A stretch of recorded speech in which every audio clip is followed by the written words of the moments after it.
Students, आज का जो हमारा टॉपिक है trick to find charge on ions. Ions के ऊपर चार्ज किस तरीके से फाइंड करेंगे। तो सबसे पहला मैं यहाँ पर एग्जांपल ले रहा हूँ NO3 का। अब इस स्पीसीज के ऊपर कितना चार्ज है ये मुझे कैसे पता लगेगा। तो आपको नाइट्रोजन जो है वो आता है 5th ग्रुप में पीरियोडिक टेबल में, और ऑक्सीजन जो होता है वो आता है 6th ग्रुप में। और यहाँ पर 5th जो है वो ओड नंबर है और 6 जो है वो इवन नंबर है।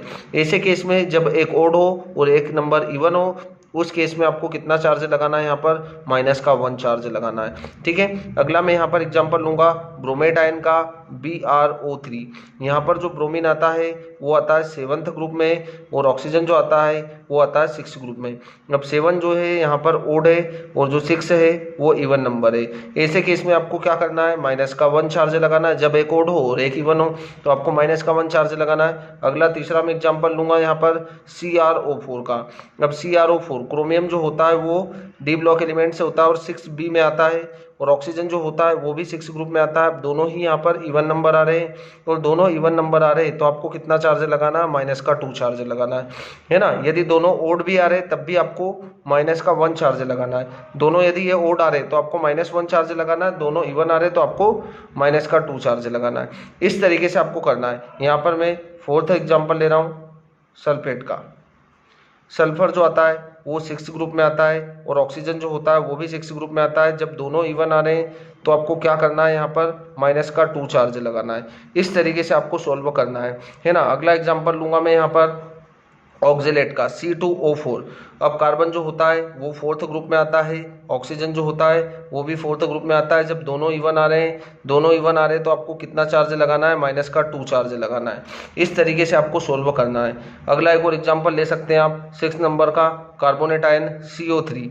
कार्बन जो होता है 4th ग्रुप में आता है, ऑक्सीजन जो होता है वो 6th ग्रुप में आता है। ये भी इवन है और ये भी क्या है आपके पास, इवन है। तब आपको क्या लगाना है, -2 चार्ज लगाना है। तो इस तरीके से सोल्व करना है। 7th एग्जांपल हम ले ले साइनाइड आयन का CN।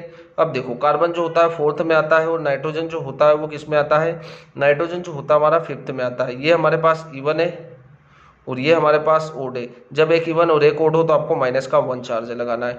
तो इस तरीके से आपको किसी भी चार्ज स्पीसीज किसी भी आयंस के ऊपर चार्ज को जो इस मेथड के थ्रू, इस ट्रिक के थ्रू आप कैलकुलेट कर सकते हैं। जिस केस में आपका एक ओड आ रहा है एक इवन आ रहा है तो -1 चार्ज, यदि दोनों इवन आ रहे तो आपको -2 चार्ज लगाना है, दोनों ओड आ रहे तब आपको -1 चार्ज लगाना है। तो इस तरीके से आपको किसी भी स्पीसीज के ऊपर आसानी से आप चार्ज को कैलकुलेट कर सकते हैं। ये मेथड हर एग्जांपल्स पर फॉलो होगी। एक और एग्जांपल ले सकते हैं आप HCO3। अब HCO3 आ रहा है। अब देखो हाइड्रोजन जो होता है 1st ग्रुप में आता है, कार्बन जो होता है 4th ग्रुप में आता है, और ऑक्सीजन जो होता है 6th ग्रुप में आ रहा है। अब 1 जो है आपके पास, ये 1 कैसा है, ओड है, और बाकी ये दोनों कैसे हैं, इवन है।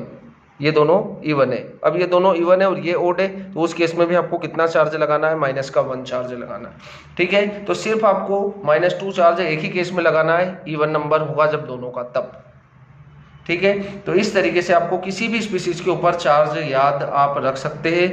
यहाँ पर कुछ एक्सेप्शंस होते हैं वो मैं यहाँ लिख रहा हूँ। एक्सेप्शंस जो होगा फॉस्फेट उस पर होता है -3 चार्ज। ठीक है, ये हमारे पास एक एक्सेप्शंस होता है। तो इस मेथड के थ्रू आप किसी भी आयंस के ऊपर चार्ज को आसानी से कैलकुलेट कर पाएंगे। ठीक है, थैंक यू।